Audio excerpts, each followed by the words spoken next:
देखिए, रिजिग्नेशन करना उनका व्यक्तिगत सिद्धांत है, लेकिन मैंने ट्वीट भी किया हूँ। असम के लिए धर्मेंद्र प्रधान जी ने हमें काफ़ी मदद किए थे। Indian institute of management IIM अभी असम में हमने किया, प्रधान जी ने ही करके दिए हैं। और NEP इम्प्लीमेंटेशन में उनका जो एक बड़ा भूमिका थे, तो उसके लिए मेरा यही मानना है कि इतिहास धर्मेंद्र प्रधान जी को जरूर पॉजिटिवली ही असेस करेगा। अभी जो भी हुआ कि रिजाइन दिया नहीं दिया है, मैं बहुत ज़्यादा फॉलो नहीं कर रहा हूँ, लेकिन मेरा मानना है कि हिस्ट्री विल जज him as a person who implemented NEP in India, who decolonized education system of the country. बाकी क्यों रिजिग्नेशन दिया है, क्यों दिया है, मैं बहुत ज़्यादा इसको फॉलो अप नहीं कर रहा हूँ, मैं बात भी नहीं कर रहा हूँ। थोड़ा बाहर का परिस्थिति सुधारने दीजिए, और ये सब विषय में मेरा भी व्यूज़ होता है, और मैं बहुत हवा का साथ नहीं जाता हूँ। मेरा अपना भूमिका, अपना मेरा बात होते हैं, लेकिन मैं अभी कुछ नहीं बोलना चाहता हूँ। इसलिए मेरे लिए शिवसागर, सराइदेव, गोलाघाट, जोरहाट ज़्यादा इम्पोर्टेंट है। মোৰ ল'ৰা ছোৱালীয়ে কি কৰিব তাৰ কাৰণে মই কেনেকৈ উত্তৰ দিব পাৰোঁ? আজিকালি ল'ৰা ছোৱালী, ককাক, মাক, ভায়েক, মোৰে দাদাই মোৰ কথা একো নামানে, এটা স্বাধীন চিতীয়া জীৱন কৰে। মোৰ ল'ৰা ছোৱালীয়েও মোৰ কথা বহুত কথাত নামানে। আৰু মই ভাবোঁ আপোনালোকেও দেউতা আমাৰ ৰাজনৈতিক আদৰ্শৰ লগত আপোনালোকে নিমিলে।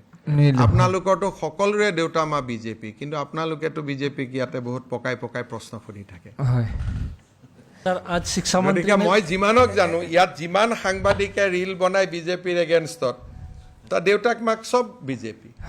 সেইকাৰণে মই ভাবোঁ যে এইটো ক্ষেত্ৰত মোদীজীৰ বিপক্ষে কৈছে, মই দুখ পাইছোঁ। কেতিয়াবা ছোৱালীজনীক লগ পালে মই কথাও পাতিম।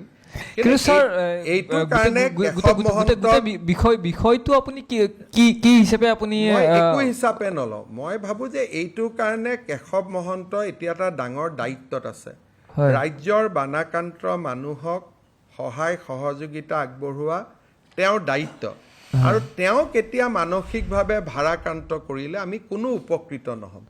কিন্তু ছাৰ, যিয়ে নহওক যে এগৰাকী মন্ত্ৰীৰ জীয়ৰীয়ে মোৰ ল'ৰা কালি আচৰিত নহ'ব, মোৰ ল'ৰাইও যদি ক'ৰবাত কিবা গণ্ডগোলীয়া কথা কৈ দিয়ে।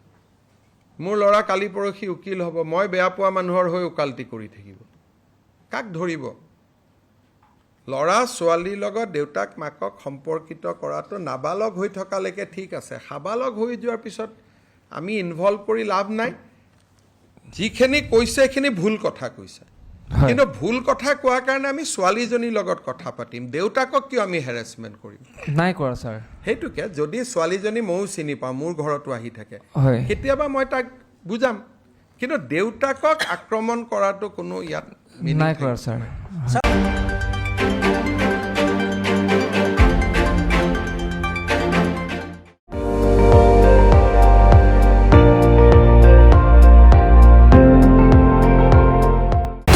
আপুনি চাই আছে ND24, সৰ্বশ্ৰেষ্ঠ নহয়, সৰ্বোত্তমৰ দৌৰত।